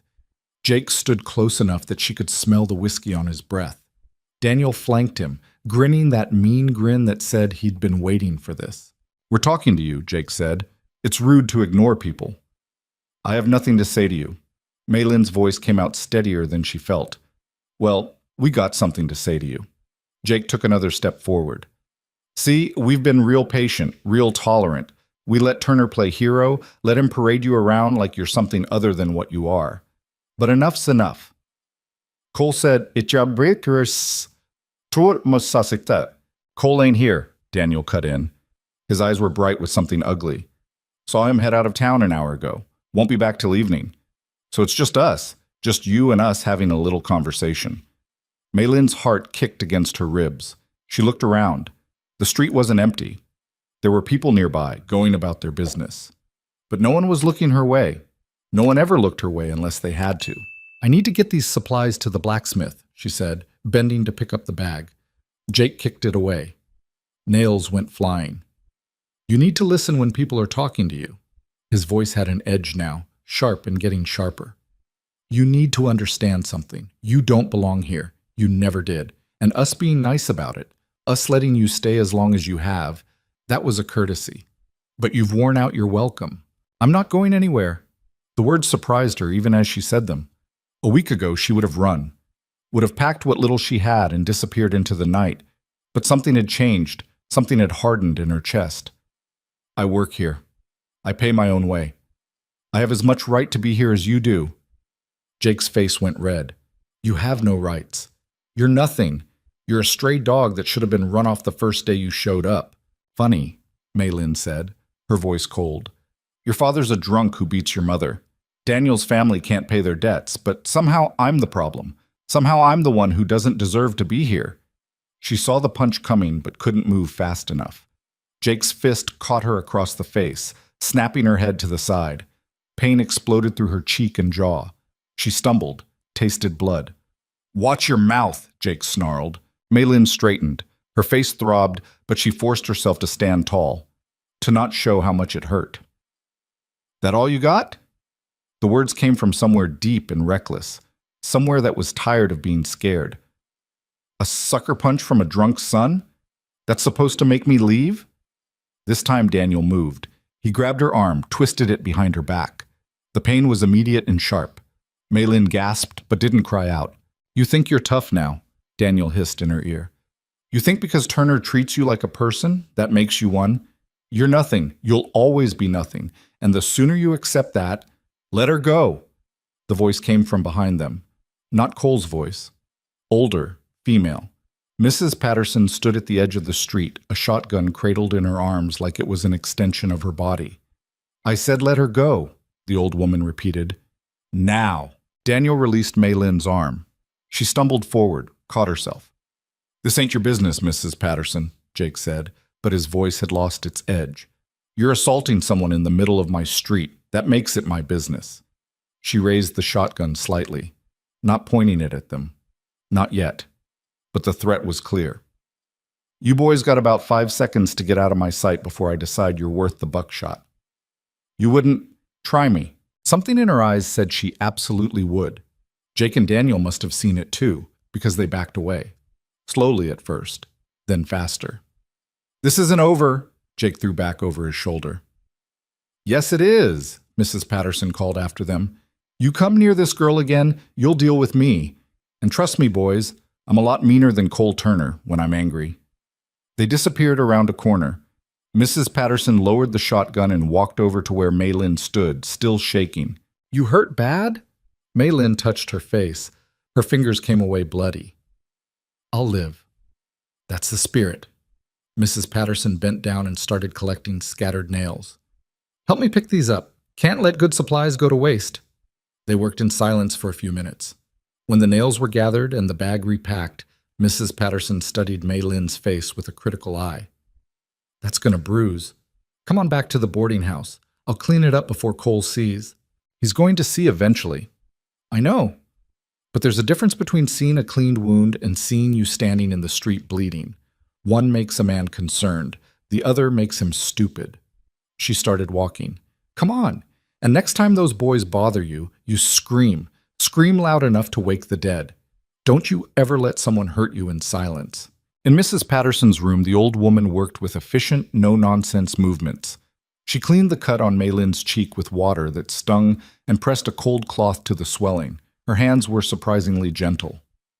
Why did you help me? Maylin asked. You don't even like me. I never said I didn't like you. Mrs. Patterson wrung out the cloth, pressed it back to Maylin's face. I said I hadn't decided if you were brave or unlucky. Still haven't. But that doesn't mean I'm going to stand by and watch two drunk idiots beat on a girl half their size. Most people would. Most people are cowards. She stepped back, examining her work. That'll do. Keep the cloth on it for another 10 minutes. And don't let those boys see you flinch. They smell weakness like dogs smell fear. I don't know how to not be weak. Mrs. Patterson laughed, short and sharp. Girl, you've survived things that would have killed most people twice your age. You crossed an ocean, lost your family, lived on the streets, and you're still standing here talking to me. That's not weakness. That's steel wrapped in skin. I don't feel like steel. Nobody does. That's the secret they don't tell you. Everyone's scared, everyone's weak. The difference is some people keep moving anyway. There was a knock at the door. Heavy. Urgent. Mrs. Patterson opened it to reveal Cole. His eyes went immediately to Mei Lin, to the cloth pressed against her face, to the careful way she was holding herself. What happened? His voice was flat, dangerous. Jake and Daniel happened, Mrs. Patterson said, but I handled it. Are you hurt? This directed at Mei Lin. I'm fine. That's not what I asked. Mei Lin lowered the cloth, knew he could see the cut, the swelling, the bruise already forming. Cole's expression didn't change, but something in his eyes went cold and hard. Where are they? Probably at the saloon by now, Mrs. Patterson said. And before you go doing something stupid, consider that the girl here held her own, didn't back down, didn't run. She faced them, and when I showed up, they were the ones who looked scared. Cole looked at Mei Lin. That true? She nodded. I told them I wasn't leaving, that I had as much right to be here as they did. And then they hit you. Yes. Did you hit back? I wanted to, but there were two of them and… She stopped, realized what she was doing, making excuses, explaining why she hadn't fought. No, I didn't hit back. Cole was quiet for a long moment. Then he said, next time hit back. What? You heard me. Next time someone puts their hands on you, you make them regret it. You understand? Cole, Mrs. Patterson started. No, he held up a hand. I'm not saying go looking for fights. I'm saying if someone brings a fight to you, you don't just stand there and take it. You fight back. Even if you lose, especially if you lose, because then they know you're not easy. They know there's a cost. He looked at Mei Lin. You're allowed to defend yourself. You're allowed to make people hurt for hurting you. Mei Lin thought about her mother who taught her to be quiet, to be small, to not cause trouble because trouble got you killed. Then she thought about standing in the street, tasting blood, and refusing to run. Okay, she said. Okay. Cole turned to Mrs. Patterson. Thank you for stepping in. Someone had to. You weren't here. There was no accusation in her voice, just fact. I know. That's my fault. Should have been. He looked back at Mei Lin. I'm going to have a conversation with those boys. Don't, Mei Lin said quickly. Don't make it worse. I'm not making anything worse. I'm making something clear. There's a difference. If you fight them, if you make them look bad in front of the whole town, they'll just come after me harder when you're not around. Then I'll make sure I'm always around. You can't be. And I can't spend the rest of my life waiting for you to rescue me. The words came out harder than she meant, but they were true. I appreciate everything you've done. I do. But if I'm going to stay here, if I'm going to actually live here and not just survive, I need to fight my own battles. Cole studied her face. That what you want? Yes. All right, then we'll do it your way. But if they come at you again, if they so much as look at you wrong, you tell me. Promise. I promise. He nodded, started to leave, then turned back. For what it's worth, I think you're braver than you know. And I think those boys just learned that bruising is easier than breaking. After he left, Mrs. Patterson made Mei Lin tea and sat her down at the small table by the window. You handled that well, the old woman said. Not letting him charge off like some knight. That shows sense. It shows fear. I'm scared of what happens if he fights for me. Scared of making things worse. Fear and sense aren't opposites. Often, they're the same thing. She poured the tea. You've been here 2 weeks now, starting to put down roots whether you mean to or not. I don't know if I'm staying. Don't know if I can. Why not? Because, Mei Lin struggled to articulate it. Because every day feels like waiting for the other shoe to drop. Every morning I wake up expecting to be run out of town. Every night I go to sleep wondering if tomorrow's the day something breaks. That's just life, girl. Nobody gets guarantees. You think I knew this boarding house would still be standing 20 years after I opened it? You think Cole knew he'd end up in a nothing town trying to save stray souls? She shook her head. We're all just making it up as we go. Difference is, some people let that uncertainty paralyze them. Others use it as permission to try. Maylin sipped her tea. It was bitter and hot and grounding. What if I'm not strong enough? What if you are? The question sat between them like a challenge. That night, Maylin couldn't sleep. Her face ached, despite the salve Mrs. Patterson had given her. But it wasn't the pain keeping her awake. It was something else, something that felt like a decision being made in the quiet parts of her mind. She got up, pulled on her coat, went down to the empty street. Red Willow at night was a different creature than Red Willow by day. Quieter, darker, more honest somehow.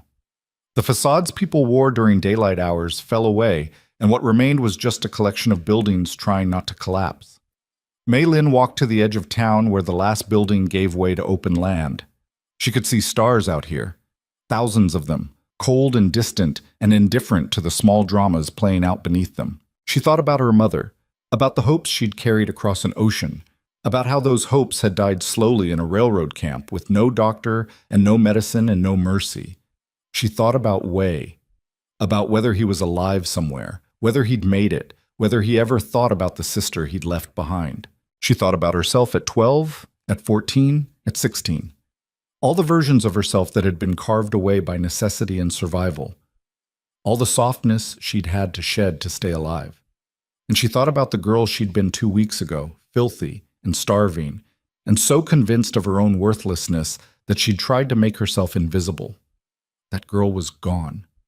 She'd washed away with the dirt and the grime and the armor of ugliness. What remained was harder to define, harder to hide behind. Figured I'd find you here. Maylin turned. Cole stood a few feet away, his coat collar turned up against the cold.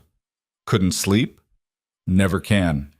He came to stand beside her, close enough to talk, far enough to respect her space. How's the face? Hurts? Good. She looked at him sharply. Good? Means you're feeling it, means you're not numb yet. Being numb is worse than hurting. He looked out at the darkness. I went to the saloon earlier, had a conversation with Jake and Daniel.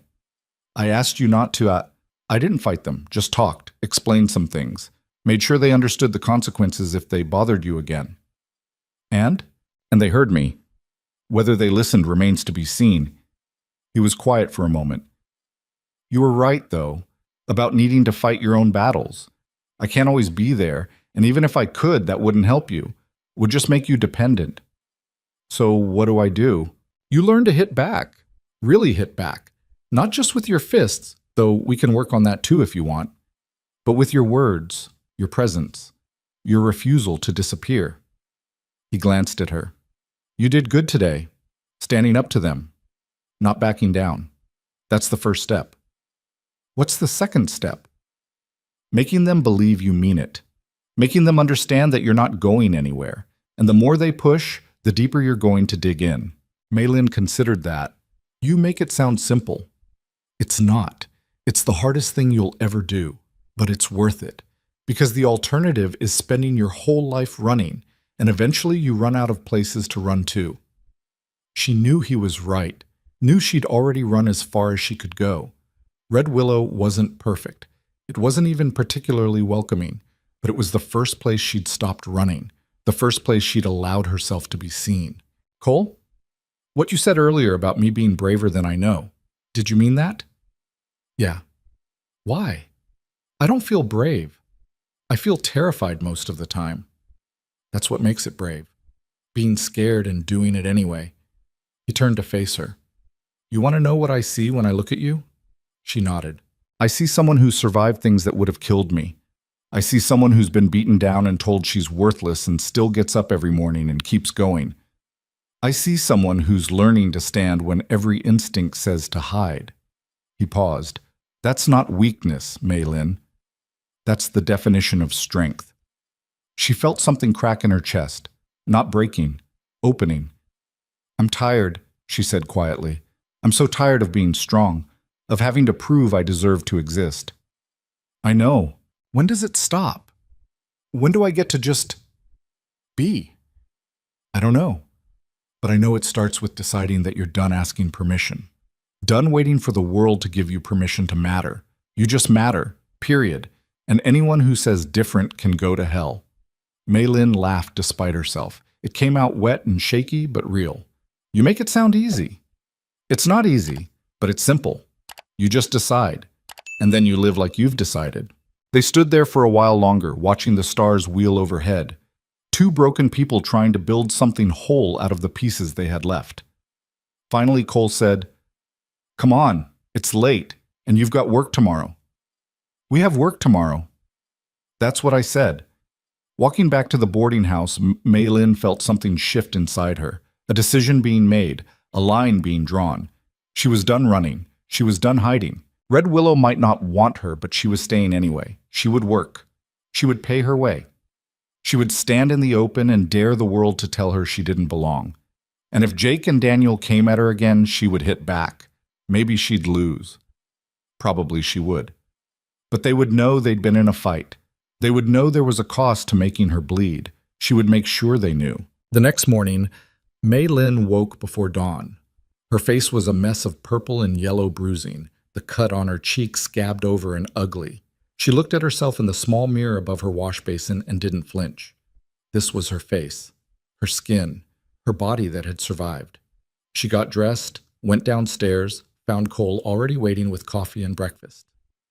"Morning," he said, handing her a cup. "Morning." He studied her face. "How's it feel?" "Like I got punched by an angry drunk. But I'll live." "Good." He set down his own cup. "I've been thinking. Those boys are going to keep pushing until something gives. And I'd rather it be us that does the pushing." "What do you mean?" "I mean, we don't wait for them to come to us. We go about our business. We work. We exist. And we do it so visibly, so undeniably, that the whole town has to acknowledge you're here. Not as my charity case. Not as someone who's being tolerated. As someone who belongs. How do we do that? By living like we've already won." He smiled. It was a small, hard smile. "By acting like your place here is so obvious, so settled, that anyone who questions it looks like a fool." Mei Lin thought about that, about the power of simply existing without apology. "All right," she said, "let's do it." They spent that day working on a new project, building a chicken coop for a widow on the south end of town. The woman was wary at first, kept glancing at Mei Lin with uncertain eyes. But as the day wore on and the coop took shape, her wariness faded.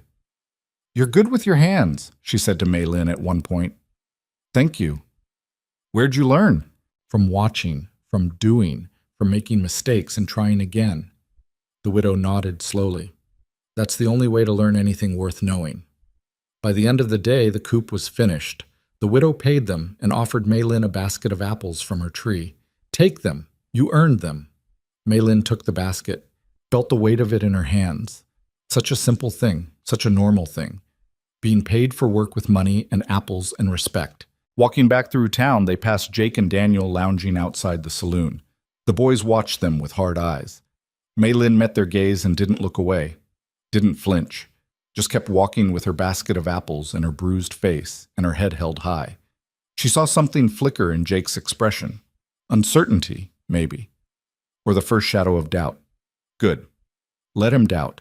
Let him wonder if maybe, just maybe, she wasn't as easy to break as he'd thought. That night, Mei Lin sat in her room and ate an apple. It was crisp and sweet and tasted like victory. The confrontation Mei Lin had been bracing for came on a Thursday, 3 weeks after that first basket of apples, in the middle of Red Willow's main street where everyone could see. She'd been carrying lumber from the mill to a construction site when she heard the familiar voices behind her. This time she didn't tense, didn't quicken her pace, just kept walking. "Still here, I see," Jake's voice. Slurred at the edges despite it being barely noon, Mei Lin set down the lumber carefully and turned to face them. Jake and Daniel stood 5 feet away, flanked by 2 other boys she recognized from the saloon. Safety in numbers. Cowards always traveled in packs. "I'm here," she said, her voice steady. And I'll be here tomorrow. And the day after that. Big words for someone who got their face rearranged last time we talked. Jake took a step forward. People on the street were stopping now, watching. Thought you'd have learned your lesson. I did learn. I learned that you hit like a drunk. All wind, no power. The insult landed. She saw it in how Jake's face went red, how his fists clenched. Good. Let him be angry. Angry people made mistakes. You got a mouth on you now, Daniel said. Turner teach you that? Nobody taught me. I just stopped pretending to be smaller than I am to make cowards feel big. One of the other boys, thin, with a face like a weasel, laughed nervously. She's got you there, Jake. Jake wheeled on him. Shut up, Tommy. Then back to Mei Lin. You think you're tough? You think because you got one old woman with a shotgun and a has-been gunfighter watching your back that makes you something? No, what makes me something is that I'm still standing. That every day you try to make me disappear, and every day I show up anyway. That's what makes me something you can't handle. She was pushing. Knew she was pushing, but she was tired of waiting for them to make the first move. Tired of living defensively. If there was going to be a fight, she wanted it now. Here, where witnesses could see who started it. You want to hit me? She continued. Go ahead, do it in front of everyone. Show the whole town what brave men you are. 4 against 1. I'm sure your fathers will be real proud. Don't you talk about my father, Jake snarled. Why? Everyone else does. Everyone knows he drinks himself stupid and beats your mother bloody. Everyone knows that's where you learn to punch women, from watching him. Jake lunged. Mei Lin was ready. She'd been ready for weeks. Cole had spent evenings teaching her not how to win a fight, but how to survive one, how to protect her head, how to make a fist without breaking her thumb, how to go for vulnerable spots. She ducked under Jake's wild swing and drove her fist into his stomach. Not hard enough to do real damage, but hard enough to knock the wind out of him. He stumbled back, gasping. You bitch! Daniel came at her from the side. She tried to turn, but wasn't fast enough. His fist caught her shoulder, spinning her around. Pain shot down her arm. She staggered but didn't fall. The other 2 boys were moving now, circling. This was it. This was where she'd lose. 4 against 1, she'd never had a chance. But at least she'd made them work for it. At least she'd... That's enough. Cole's voice cut through the chaos like a knife. He stepped out of the crowd that had gathered, moving with that deliberate slowness that was somehow more threatening than rushing. He positioned himself between Mei Lin and the boys, his hand resting on his gun. But before anyone could speak, Mrs. Patterson appeared on the other side, still holding that shotgun like it was part of her daily outfit. Then the blacksmith stepped forward. Then Mrs. Chen. Then the widow who'd paid them in apples. One by one, people moved. Not everyone, not even most. But enough. Enough to make a wall of bodies between Mei Lin and the boys who wanted her gone. You want to get to her, Mrs. Patterson said calmly. You're going to have to go through us first. Jake looked around wildly. This is insane. You're protecting her? She's nothing. She's a person who works hard and pays her way, the blacksmith said. His voice was gravelly, rough from years of shouting over forge noise. Which is more than I can say for you lot.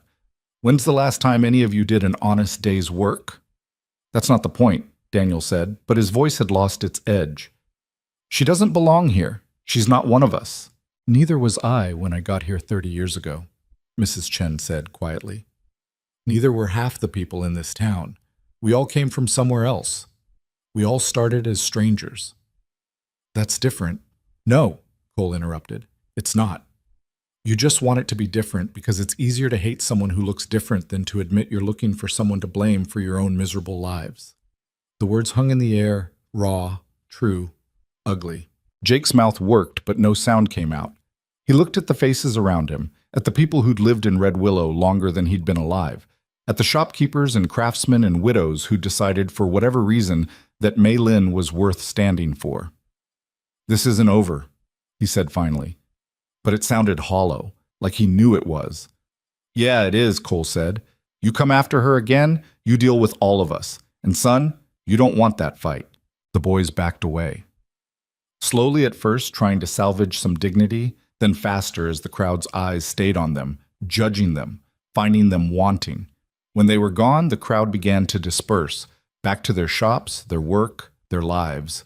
But several people stopped to speak to Mei Lin first. "You did good standing up to them," the blacksmith said. "Brave girl," Mrs. Chen added. "Stubborn, more like," Mrs. Patterson corrected. "But stubborn's what you need in this world." When it was just Mei Lin and Cole, she realized she was shaking, adrenaline draining away, leaving exhaustion in its wake. "You okay?" Cole asked. "I hit him." She looked at her hand. Her knuckles were scraped and already swelling. "I actually hit him." "You did." It felt good. It usually does. First time, anyway. He took her hand gently, examining her knuckles. "You're going to want to ice this, and next time tuck your thumb outside your fingers when you make a fist. You're lucky you didn't break it. Next time? There's always a next time. Maybe not with them, but with someone. The world's full of people who think they can push others around." He released her hand. "But you stood your ground. That's what matters. I couldn't have done it without you, without everyone who stepped up." "Maybe. But they stepped up because you'd already proven yourself worth stepping up for. You did that. You earned that." Mei Lin looked down the street where the boys had disappeared. She didn't feel victorious, didn't feel strong, just tired and sore and grateful it was over. But it wasn't over. Not really. She knew that. The real test came 2 weeks later. Mei Lin was working alone at a job site. Cole had gone to the next town over to pick up supplies and wouldn't be back until evening. She was repairing a fence when she heard horses, 3 of them. The riders were men she didn't recognize, older than Jake and Daniel, harder looking. She stood up slowly, hammer still in her hand. "Help you, gentlemen?" The lead rider, a man with a scar across his throat and eyes like chips of flint, smiled without warmth. "Heard there was a Chinese girl working in Red Willow, wanted to see for ourselves." "You've seen. I'm working. Got nothing else to say." Unfriendly, the man dismounted. His companions followed. "We're looking for someone. Chinese boy, about 15 now. Ran away from a railroad camp couple years back. Thought maybe you'd know something about that." Mei Lin's heart stopped. Wei. They were asking about Wei. "I don't know anything about any railroad camp," she said carefully. "That's funny, because we heard you came from one yourself. Heard you had family there. A brother, maybe?" "I don't have a brother." It hurt to say. Hurt worse than any punch. But she said it firm and didn't let her voice shake. The man studied her. "See, the thing is, that boy stole from the camp when he ran. Not much. Just enough to make it our business to find him. And we've been tracking him for a while now. Trail led us here." "Well, he's not here." "You sure about that?" "I'm sure there's nothing in Red Willow for you, so you can get back on your horses and leave." The man's smile widened. "Got some spine on you. I like that. But here's the thing. We're not leaving without answers. And if you can't give us answers about the boy, maybe you can give us answers about yourself. How'd you end up here? Who's paying your way? You working off a debt, or you just spreading your legs for—" The hammer flew before Mei Lin consciously decided to throw it. It didn't hit the man. Her aim wasn't that good. But it came close enough to make him jerk back. "Get out," she said. Her voice was shaking now, but not with fear, with rage. "Get out of this town before I find someone with a gun and better aim than I have with a hammer." The man's eyes went cold. "You just made a mistake, girl." He started toward her, then stopped. Mrs. Patterson stood at the edge of the property, shotgun raised and aimed. But she wasn't alone. Behind her stood 6 townspeople. The blacksmith with his forge hammer, Mrs. Chen with a pistol that looked too big for her small hands, Morrison from the general store with a rifle, even Tommy, the weasel-faced boy who'd been with Jake and Daniel, holding a length of wood like a club. "She told you to leave," Mrs. Patterson said. "So leave." The scarred man looked at the assembled group. Did the math. 3 against 7, and the 7 had the weapons and the high ground. "This isn't worth the trouble," he muttered to his companions. Then louder, to Mei Lin, "If you see that boy, you tell him we're still looking. Tell him there's nowhere far enough to run." They mounted their horses and rode out. Mei Lin stood frozen, watching until they disappeared. "You all right?" Mrs. Patterson asked, lowering the shotgun. Mei Lin nodded. Couldn't speak yet. "Who are they really looking for?" the blacksmith asked. "My brother." The words came out before she could stop them. "They were looking for my brother." "Is he here?" No, I don't know where he is. Haven't seen him in 2 years. She looked at the assembled group. Why did you come? How did you know? Tommy saw the riders heading this way, Morrison said gruffly. Came and told us. Figured if they were strangers looking for trouble, you might need help. Tommy ducked his head, embarrassed. Figured I owed you one. For what Jake did. For what I didn't stop. Maylin stared at them. At these people who decided she was worth defending. Not because they liked her particularly, not because she was special, but because she was part of Red Willow now, and Red Willow looked after its own. Thank you, she managed. Don't thank us yet, Mrs. Patterson said. Those men might come back. And if your brother does show up here, we need to know about it, need to know what kind of trouble's following. He won't come here. He doesn't know I'm here. Doesn't even know if I'm alive. But you hope he is, Mrs. Chen said gently. You hope he's alive somewhere. Mei Lin nodded, felt tears threatening, and blinked them back. Then we'll hope with you, the widow said. And if he does show up, if he finds his way here, we'll figure it out. Together. That night, Cole returned to find Mei Lin sitting on the boarding house steps, staring at nothing. He sat down beside her without a word. Just sat there, present and solid and real. After a while, she told him about the men, about Wei, about all of it. Cole listened without interrupting. When she finished, he said, You did the right thing, not telling them anything. What if he's in trouble? What if he needs help and You protected him. That's what you did. Those men weren't looking to reunite a family. They were looking to punish someone for having the audacity to want freedom. He was quiet a moment. Your brother's alive or he's not. You can't control that. But you can control whether or not you lead hunters to him. I miss him, Mei Lin whispered. I miss them all. My mother, my father. Wei, I miss who I was when they were alive. I know. When does it stop hurting? It doesn't, not completely, but it gets easier to carry. The weight doesn't go away, but you get stronger. Strong enough to carry it and still keep moving. Mei Lin looked at him, at his scarred face and weathered hands, and the way he held himself like a man who'd carried too much for too long but refused to put it down. Do you ever regret it? She asked. Helping me? Taking on all this trouble? No. Why not? Because you're not trouble. You're a person who deserves a chance, and giving you that chance doesn't cost me anything that matters. It cost you peace. It cost me nothing, he interrupted firmly. Peace isn't the absence of conflict. It's knowing you did the right thing even when it was hard. And helping you? That's the most right thing I've done in years. They sat in comfortable silence as night settled over Red Willow. Above them, stars began appearing one by one, pinpricks of light in an infinite darkness. Cole? Mei Lin said eventually. Thank you for everything, for seeing me when I was invisible, for treating me like I mattered before I believed I did. You always mattered. I just reminded you. Still, thank you. He nodded. You're welcome. The weeks that followed brought a change to Red Willow that was subtle but undeniable. Mei Lin stopped being the Chinese girl Cole Turner kept around and became simply Mei Lin, the woman who could fix a fence straight and true, who showed up for work on time and did what she said she'd do, who'd stood up to bullies and hunters and refused to disappear. Not everyone warmed to her. Jake and Daniel kept their distance, but their resentment never fully faded. Morrison still charged her extra when he could get away with it. There were still looks, still whispers, still moments when she felt like an outsider looking in. But there were other moments, too. Moments like when Mrs. Patterson taught her to make bread, patient and thorough, treating her like a granddaughter instead of a tenant. Moments like when the blacksmith offered her steady work, not as a favor but because she'd proven herself capable. Moments like when children started waving to her on the street, calling her by name, asking to see the fence she'd built or the coop she'd fixed. Small moments, normal moments, the kind that made a life. 3 months after that first night in the stable, Mei Lin stood in front of a mirror in her boarding house room and barely recognized herself. Not because she'd changed so dramatically, but because she finally looked like someone she remembered being, clean, fed, solid, real. There was a knock at her door. Come in.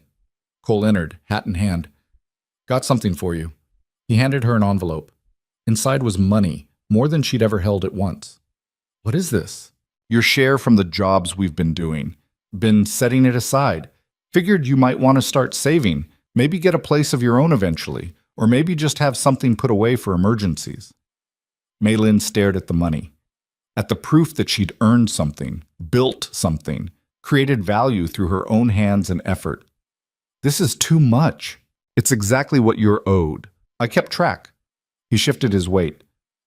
Look, I know you've been staying here because it's cheap and convenient, but you've got options now. You could rent a room somewhere else. Could even think about buying a small place if you save enough. You don't have to stay just because... I'm not staying because I have to, Maylin interrupted. I'm staying because I want to, because Red Willow is... it's home now, or as close to home as anywhere's been in a long time. Cole smiled. Good, because the town would be worse off without you. You really believe that? I know it. You've made people think, made them question their assumptions. That's valuable, even when it's uncomfortable. Maybe especially when it's uncomfortable. Maylin looked at the money in her hands, then at Cole. This man who'd seen her at her lowest and treated her with dignity anyway. Who'd never asked for anything in return. Who just kept showing up day after day, proving through action that kindness wasn't weakness and decency wasn't naive. I want to ask you something, she said. And I need you to be honest. Always am. Do you think I'll ever stop feeling like I have to prove I deserve to be here? Like I have to work twice as hard, be twice as good just to justify my existence? Cole considered the question seriously. Probably not. Not completely. That's the price of being different in a place that values sameness. But here's the thing. You were already working twice as hard and being twice as good. That's not new. What's new is that now you're getting credit for it. Now people see the work, not just the worker. Is that enough? Only you can answer that. But I'll tell you what I think. I think you're exactly where you're supposed to be.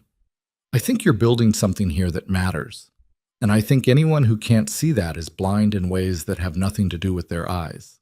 Maylin folded the envelope carefully and set it on her dresser. I saw my reflection today, really saw it, and for the first time in years I didn't see something broken.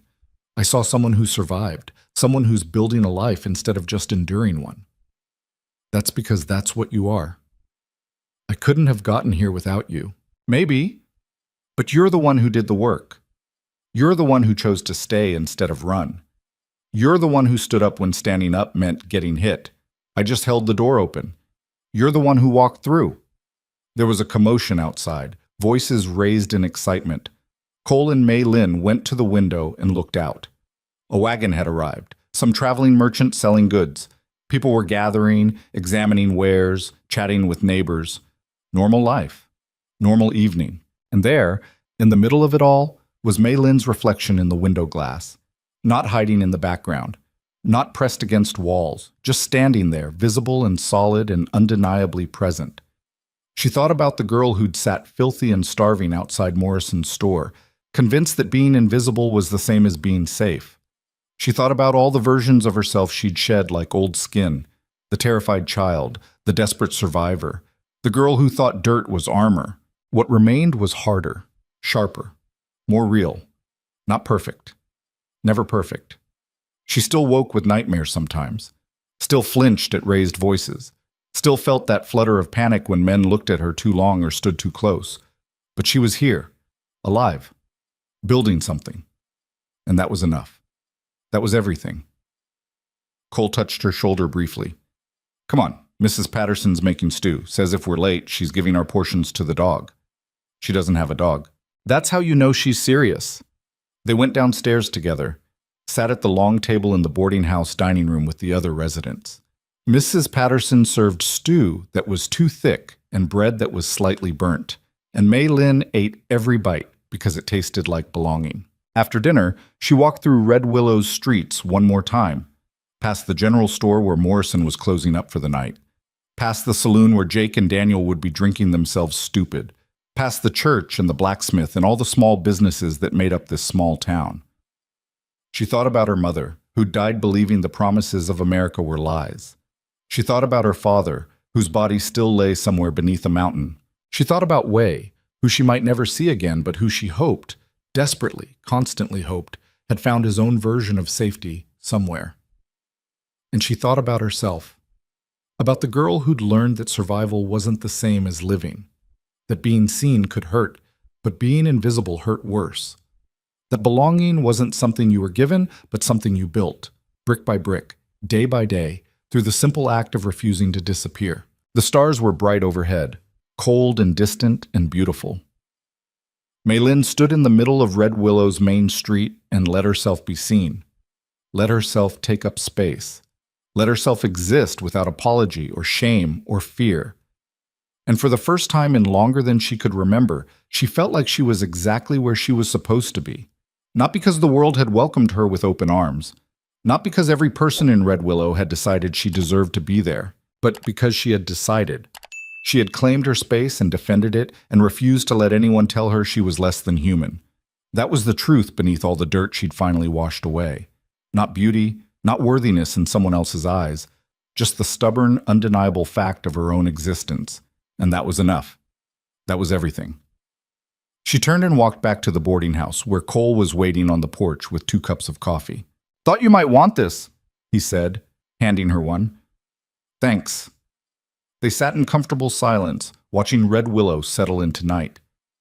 "You gonna be okay?" Cole asked eventually. Maylin thought about it, really thought about it. "Yeah," she said. "I think I am." And she meant it. Not because everything was perfect, not because all her problems were solved, not because the world had suddenly become kind, but because she'd learned the most important lesson anyone could learn, that you didn't need the world's permission to matter, that belonging was something you built, not something you were given, that the strongest armor wasn't dirt or invisibility, or making yourself small. It was simply refusing to disappear. She'd been filthy when Cole found her, starving and desperate and convinced she was worthless. But beneath all that dirt had been something that no amount of suffering could destroy, the stubborn, resilient, unbreakable core of who she was. And now, clean and fed and finally visible, she could see it too. Not what had been washed away, but what had always been there, waiting for someone to notice, waiting for her to notice. Courage.